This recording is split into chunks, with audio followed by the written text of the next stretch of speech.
ఉదయకాలపు స్తుతి, కీర్తన రాసిన గ్రంథం 9వ అధ్యాయం 1వ వాక్యం.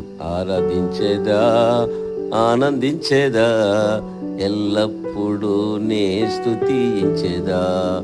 యెహోవా ఈరే అని చూచును, ఎబెనెజరీ ఆదుకొనును. యెహోవా షమ్మా నాతో ఉండును, యెహోవా నిస్సి యుద్ధం చేయును. ఎల్రోయి నన్ను చూచును, ఎల్ షడాయ్ సర్వశక్తుడు. ఆరాధించేదా, ఆనందించేదా, ఎల్లప్పుడూ నే స్తుతించేదా.